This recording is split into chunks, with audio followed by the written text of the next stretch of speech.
Hi, this is Elliot Eisenberg of Graphs and Laughs, catching you up to date on residential sales data for both Hillsborough and Pasco counties.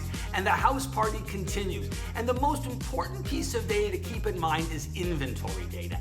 Inventory in Hillsborough County, prices are at all-time records and sales are at all-time records in both counties, or they're at January records, and across the board in every single dimension. But there's no inventory. Inventory is down by 58% active inventory for single family in Hillsborough and 48% for multi. In Pasco County, the related numbers are 60% and 58%. The months of inventory are 9/10 in single fam in both Hillsborough and Pasco, and in multifam it's 1 month in Hillsborough and 1.1 months in Pasco County. This data has made a liar out of me. I keep telling you month after month, you're running out of inventory, something's gonna happen. But it turns out, nothing happens. Buyers are completely content to essentially see absolutely no units. Yeah, they're looking a little more at multifamily now, and multifamily sales activities up compared to single fam because they want to widen their scope and see a little bit more. But even though there's nothing to buy and inventories are all-time lows, sales activity is terrific. Buyers just adapt and they accept what the reality is and they want to live here. They'll look at one house or look at no houses or tell their realtor just to buy a house or something. I'm joking, but you get the idea. There's really nothing out there, and that doesn't seem to make any difference. We'll see how low we can go, but I've gotten much more enthusiastic because a lack of inventory doesn't seem to really affect sales data. It brings prices up, and this is altogether okay for the time being. Nationally, again, I had been mistaken. Last month I got here and I told you GDP growth in Q1 was going to be 1.5%. Now I think it's going to be 4%, and Q2 and Q3 are going to be 8% in each quarter, and Q4 down to 4%. So 4, 8, 8, and 4 in the fourth quarter as we tend towards a normal economic growth in 2022.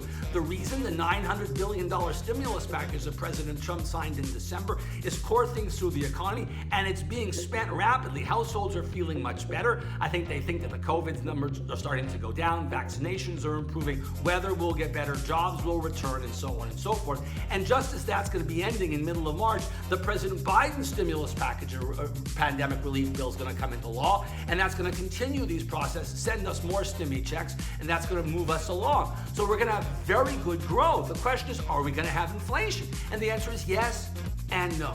Yes, inflation is going to appear, but no, it's not going to be perpetual year after year inflation. The Fed's going to look beyond it. This is what's happening. In March, April, and May, we're going to start to see inflation numbers, but they're going to be based on base effects. Let me explain. Remember last March, what happened to airplane tickets during COVID? They went to pretty much zero. How about gasoline prices? They dropped like a rock. How about movie ticket sales? They went to zero also. So if you compare the prices today to where they were a year ago when the recession began and the lockdown began, prices are up by a lot. But they're not really higher today than they were just before the pandemic. There's no real inflation, but compared to the really rock bottom numbers, there is. So we're going to see inflation go up, and then after 6 or 7 or 8 months or 12 months, it's going to go back down. The Fed's going to look totally beyond this. This doesn't really matter. For those of you old enough to remember the 70s, that was bad inflation. We're not going to get that because we don't have COLA clauses in labor contracts that perpetuate the inflation from year to year. This is a vastly different time. Relax, enjoy the good period of time. We're not going to see real serious inflation. I look forward to seeing you next month.